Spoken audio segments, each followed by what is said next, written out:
wondering how I got into this mix. Hey everyone, this is Derrick Broze of the Conscious Resistance Network, and I'm excited today to talk to you about an interesting topic, a little bit different than some of the topics I typically cover, but you shouldn't be surprised because since I was a child, I've been interested in the paranormal, and this show, which came out, I think, a few months back, maybe in the spring, called Stranger Things. Some of you may have seen it on Netflix and other places for free online. I've only recently finished watching the first season. I do believe there's a second season coming. It's really interesting, and this isn't going to give away... I mean, there are going to be some spoilers in this video, so if you haven't watched it, then stop watching now. Stop listening now if you don't want to be, exposed to spoilers. But my main purpose here is not to dissect the show so much as to tell you how the show relates to reality. And there's a picture of the kids right here you can see from the show. Now, some of you may have heard that the show was originally supposed to be titled Montauk. Now, we're going to get to why that's important in a minute. But first, the show briefly involves these children here searching for their missing friend, and this girl here on the right, who is known as 11 or L, that we find out has been the subject of experiments and has some kind of telekinesis and psychic abilities and uses some interesting technologies of the mind. There's also some discussion and talk on portals, possible time travel, different monsters from different, dimensions. Lots of interesting stuff in this show. And of course, it's pitched as a science fiction thing, but in reality, we find that there's some connection to truth. So let's get into that. As I said, the show was originally titled Montauk. That was later changed. And we can see that the name Montauk was chosen because of the Montauk Project, which is based on, according to some people, based on the book series, The Montauk Project Experiments in Time, which is written by Preston B. Nichols and Peter Moon. Now let's first get into the Montauk Project. It's an alleged series of secret United States government projects conducted at Camp Hero, or Montauk Air Force Station on Montauk, Long Island, for the purpose of developing psychological warfare techniques and exotic research, including time travel. Jacques Vallée describes allegations of the Montauk Project as an outgrowth of stories about the Philadelphia experiment, which is also interesting. You should look into that, the U.S. Navy, and stealth technology. The history of the Montauk Project story is closely associated with and often believed to originate in the Montauk Project series of books that we were just looking at, which come from Preston Nichols. Now let's get into a little bit about Preston Nichols. Basically, this man says that he was able to recover repressed memories that show that he was involved as a child in these different experiments. He also says he has degrees in parapsychology, psychology, and electrical engineering. He's authored these books. And the books touch on government experiments in time travel, teleportation, mind control, contact with alien life. He talks about fake Apollo moon landings and a number of other things. So most people in the mainstream regard these book series as fiction, but the authors kind of leave it open to interpretation. And obviously Nichols believes that there was more to these the books, that they were based on reality. And some people go to the Air Force Base, the Camp Hero State Park, and say that they still see activity of military vehicles taking place there. So there's a lot of conspiracy and concern about this. You can see this video here showing Preston Nichols talking about it in 2014, talking about his experiences, and lots of the comments are people saying, oh man, he's so intelligent, he's learned all these different things. Look into it and decide for yourself. So that's where the Montauk comes from, where, again, it talks about the U.S. government altering time, opening up portals, aliens, a lot of very difficult to prove, out there, but interesting paranormal topics, right? But there's something else that I haven't seen many people talk about, because you can see this article right here from Thrillist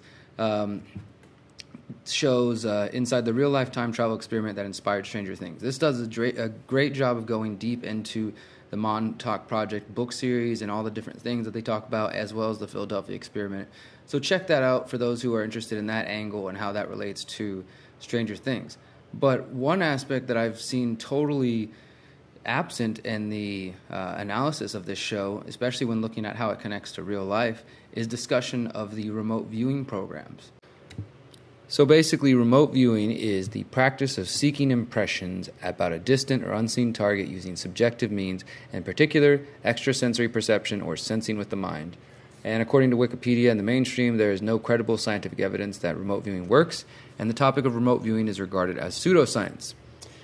So that is true in one hand, but the topic of remote viewing is also the subject of the Stargate project, which was the code name for a secret U.S. Army unit established in 1978 at Fort Meade, Maryland by the Defense Intelligence Agency to investigate the potential for psychic phenomena in military and domestic intelligence application.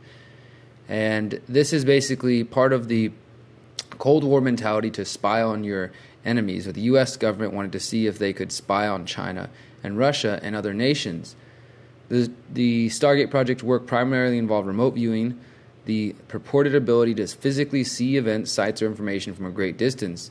The project was overseen until 1987 by Lieutenant Frederick Holmes, Skip Atwater, and Major General Albert Stubblebine, this man right here, who is very well known for being outspoken about 9/11 being a lie and talking about his experience with the Stargate project and talking about walking through walls. He was also sort of mocked and mimicked in that movie, The Men Who Stare at Goats. That's probably where you're familiar with it, but you may not have realized that it's actually based on reality. Of course, the Stargate project was terminated and declassified in 1995 after a CIA report concluded that it was never useful in any intelligence operation. Information provided by the program was vague, included irrelevant and erroneous data, and there was reason to suspect that its project managers had changed the reports so they would fit background cues. So basically, they discredited it and said, "Oh, there was nothing to it. There's no reason to continue to look into this." But the men involved and the people involved have gone on to say that there is much, there's much success that came in the program. In fact, if you read about it in Jim Marrs's book, Spies, The True Story of America's Psychic Warfare Program, which I highly recommend, they discuss how nearly every person who was tested showed some signs of being able to remote view. So the military says officially, after spending $20 million, that it's been declassified because it was a waste of money, and they terminated it in 1995 and made it public. Curiously, Jim Marrs says that his book was originally supposed to come out in 1994-95, but it was delayed because of censorship from the publishers, and then the government declassified it, and it took him years to be able to re-put it out and put the information forward. But that book really goes deep into the topic and explores some of the concepts, because these men and women basically say they would get into a meditative state of mind in a room, and it would allow their mind to get past the static of all this different noise and tune into basically like a specific radio signal.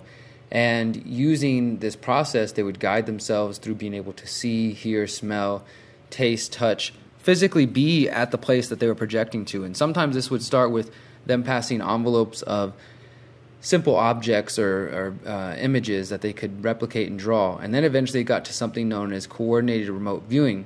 And this is what's discussed in the military manual that you can find right here, and you can find it online. That was declassified. Some of it's redacted. Other pieces tell basically the method that they would use on the people who tried it out and how they were able to test this. Some of the people involved said that they were actually able to not just project themselves to other places and see what was going on there, but with coordinated remote viewing, they would literally just give them a set of coordinates anywhere in the world, and these people were supposedly able to project their consciousness there and see it and describe it. And this was used to spy on our enemies. They said, some of them said they were able to detect moons on other planets and different things in space before it was confirmed by NASA, because they were able to project themselves there. Other of these people said they were able to go back and forth between time and space and actually see things that happened in the past. So remote viewing, coordinated remote viewing, the Project Stargate, these are real projects. And the information that's been out there about Stranger Things has basically focused on the Project Montauk, the monster, the time travel aspects, but the Stargate project and the remote viewing are actually fact. These have been confirmed, and they're declassified, and they're discussed, and the men that were involved still talk about it and teach other people how to do it, including Russell Targ, Ingo Swann.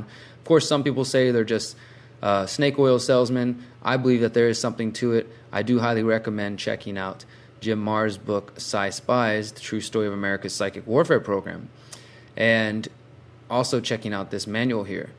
One other thing related to Spies and remote viewing that I think is interesting and relates to the show is the use of children. Now, in general, the whole show is about a child being kidnapped and used for experiments, and other kids who are possibly being kidnapped and used for experiments.